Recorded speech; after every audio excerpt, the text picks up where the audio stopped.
Welcome to the debate. Our focus today is on Philadelphia Eagles quarterback Jalen Hurts, who recently made a pretty unique piece of NFL history. After their last win, Hurts is now the first QB in NFL history to clinch 4 straight playoff berths with 4 different offensive coordinators. That includes the new internal hire, Kevin Patullo.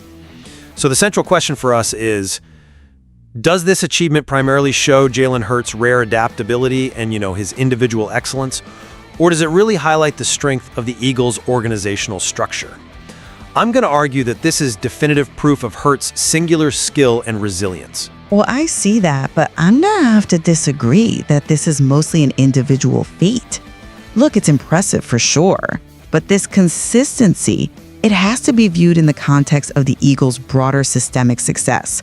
I mean, the fact that the organization can navigate this much coaching churn, basically a revolving door of coordinators, and still win at this level, that speaks volumes about the infrastructure that's supporting the quarterback.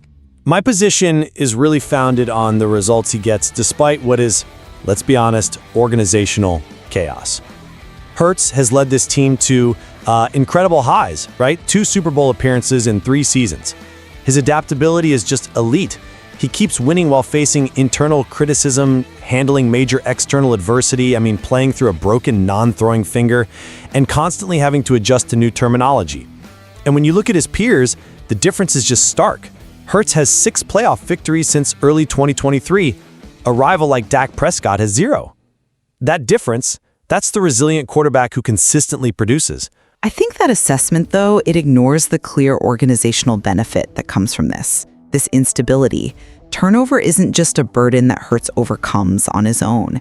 It's actually proof of a successful talent pipeline. 2 of those OCs, Shane Steichen and Kellen Moore, were immediately hired as NFL head coaches.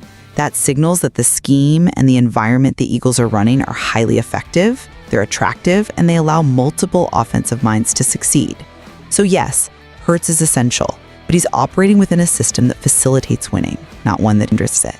I understand the attraction of crediting the system, but we have to focus on the operational burden here. Jalen Hurts is constantly learning new systems, yet he keeps winning division titles, the first team in 2 decades to win the NFC East back-to-back, and he's making the playoffs for 5 consecutive years. This level of performance stability amid coaching instability is just unmatched. And it has to be primarily attributed to the $255 million quarterback who's carrying the weight of it all on the field. But that high turnover isn't just a challenge to the QB. I'd argue it's the ultimate metric of a robust system. The organization itself is ensuring there's philosophical continuity. The Eagles, they maintain the same core offensive philosophy across these coordinators. And maybe more importantly, key staff like offensive line coach Jeff Stoutland remain, which minimizes the operational lift Hurts has to handle. It's not a true schematic overhaul every year. The system allows different minds to thrive, and Hurts is the central pillar within that thriving system. Okay, but let's look at the individual leadership in his response to adversity. We only found out about the broken finger injury later because he never complained. He never allowed it to become a distraction. This quiet dedication to winning despite the personal cost, while dealing with media scrutiny, even internal receiver complaints, that is the definitive hallmark of his individual leadership. That's what's driving this run. I'm just not fully convinced by that focus on individual stoicism, because the system itself is what minimizes the risks of that coaching instability in the first place. The continuity of their personnel, for example, that minimizes the impact of the coordinator shuffle. And as analysts like Mina Kimes have noted, hiring Kevin Patullo was a deliberate internal move. It was meant to maintain continuity with Nick Sirianni's vision. So that strategy mitigates the true burden on Hurts. It's not like he's learning a completely foreign scheme from outside the building. In the end, Jalen Hurts' unique historical record is undeniable proof of a rare adaptability. He leads a team to unprecedented success despite organizational churn and playing through debilitating injuries.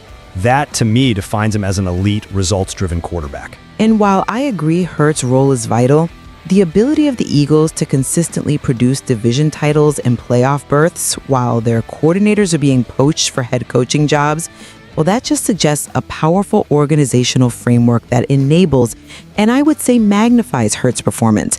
We have to acknowledge the organizational efficiency right alongside the player's excellence to really appreciate this. Ultimately, I think this debate really illuminates just how difficult it is in high-level sports to separate individual achievement from a systemic structure. The material certainly gives us plenty of ground for both interpretation.